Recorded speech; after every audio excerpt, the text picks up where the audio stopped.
नमस्कार दोस्तों, wisdom tree में आपका स्वागत है।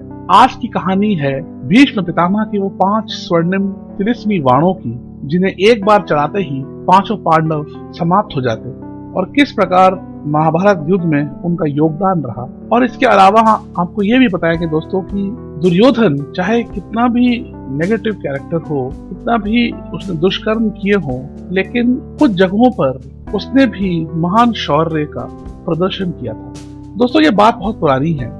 जब पांडव वनवास कर रहे थे तो एक दिन दुर्योधन अपने सभी मित्रों के साथ और भाइयों के साथ उसी जंगल में, जिस जंगल में पांडव प्रवास कर रहे थे, एक नदी के किनारे जहां वो रहते थे, उसकी दूसरी तरफ अपनी सारी विलासता का उदाहरण देते हुए और पांडवों को जलील करने के उद्देश्य से अपना खेमा लगाए। वहाँ हर तरह की विलासिता और ये सब हर तरह के व्यंजन बनाए जा रहे थे और पांडवों को दिखाए जा रहे थे। लेकिन जब सुबह हुई तो देखा दुर्योधन ने कि पांडवों की तरफ की जो नदी बह रही थी, वहां पर कुछ गंधर्व आकर के स्नान कर रहे थे। गंधर्वों को देख करके दुर्योधन से रहा नहीं गया और उसने गंधर्वों पर हमला बोल दिया। दोस्तों, कहानी यहाँ से बहुत रोचक हो जाती है। गंधर्व कोई साधारण मनुष्य तो होते नहीं है, वो तो देवदूत होते हैं। तो वो सारे देवदूत मिलकर के दुर्योधन पर भारी पड़ जाते हैं और दुर्योधन को अपने वश में कर लेते। ऐसी अवस्था में बहुत लज्जित होकर भी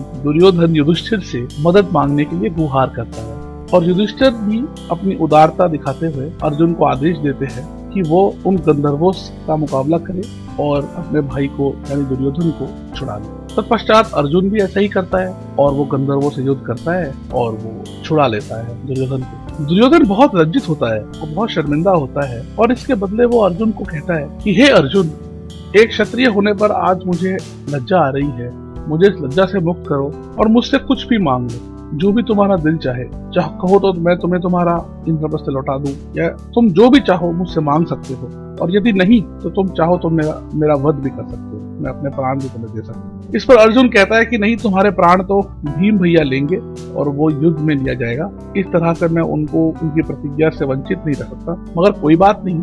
रही बात तुमसे वर मांगने की, तो वो मैं तुमसे सही वक्त आने पर मांग लूंगा। दोस्तों, ये विधि का विधान कहिए या श्री कृष्ण की लीला। लेकिन बहुत साल बाद जब कुरुक्षेत्र में युद्ध हो रहा होता है और भीष्म पितामह प्रमुख सेनापति होते हैं कौरवों की सेना के, और उन्होंने पांडवों की सेना पर कहर ढाया होता है, लेकिन फिर भी वो अपनी इस प्रतिज्ञा से बाध्य होते हैं। प्रतिज्ञा तो नहीं होती है, उनका एक फैसला होता है कि वो पांडवों का वध नहीं करेंगे। तो एक दिन दुर्योधन अपना सब्र खो देता है और वो आकर के भीष्म पितामह से गुहार लगाता है, उनको कोसता है और उनपे लांछन लगाता है कि वह अपनी कर्तव्यों से मुंह मोड़ रहे हैं और प्रधान सेनापति होकर के भी वो अपने क्षत्रियों का वध करने से इनकार कर रहे हैं। वो उनकी प्रतिज्ञा को भी याद दिलाता है और हर तरीके से उनको विवश करता है। ये देख करके, ये सब सुन करके भीष्म पितामह बहुत ही दुखी एवं क्रोधित हो जाते हैं और वे दुर्योधन की इस हट को पूरा करने के लिए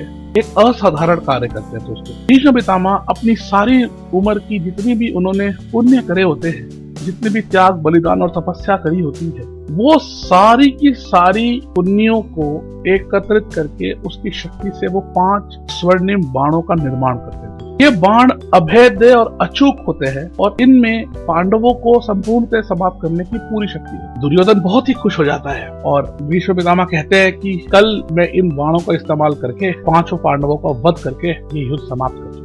दुर्योधन बहुत ही खुश हो जाता है और दुर्योधन भीष्म पितामह से वो बाण अपने पास रख लेता है और वो कहता है कि मैं इन बाणों को आपके पास रखने में वो नहीं करता हूँ, मतलब मैं आप पे बिलीव नहीं करता हूँ, भरोसा नहीं है मुझे, क्या पता आपका मन फिर से बदल जाए, तो मैं कल रणभूमि में आपको ये बाण प्रदान कर दूंगा। ये कह करके वो बाणों को ले जाता है। इसी समय श्री कृष्ण अपने शिविर में अर्जुन को बुला करके कहते हैं कि हे अर्जुन, अब वो वक्त आ गया है जब तुम्हें अपना वरदान दुर्योधन से मांगना होगा। अर्जुन समझ जाते हैं और अर्जुन तत्काल ही दुर्योधन के शिविर में पहुंचते हैं और दुर्योधन को अपने वचन की स्मृति कराते हैं। दुर्योधन को याद आ जाता है और दुर्योधन कहता है ठीक है, बताओ मैं क्या दे दूं तुमको, और उसके बदले में वो 5 बाण मांग लेता है। दुर्योधन हैरान रह जाता है और वो समझ जाता है कि इसमें श्री कृष्ण की लीला है। अब दोस्तों, देखने वाली बात यह है कि उसने इतने पाप करे थे कि एक वचन तोड़ सकता था वो, लेकिन वो भी एक सच्चा क्षत्रिय था और इसलिए महाभारत इतनी महान ग्रंथ, इसलिए इनके सारे किरदार इतने महान हैं। क्योंकि वो महान और सच में वीर क्षत्रिय थे। दुर्योधन अपने वचन पे कायम रहता है और वो 5 बाण अर्जुन को दे देता है और इसी प्रकार एक 100% मृत्यु से पांडव बच जाते। तो दोस्तों, आपको आज की कहानी कैसी लगी हमें जरूर बताइएगा, और आपको अगर लगे कि आपको ये कहानियां अच्छी लग रही हैं तो हमारे चैनल को सब्सक्राइब जरूर कीजिए। नमस्कार।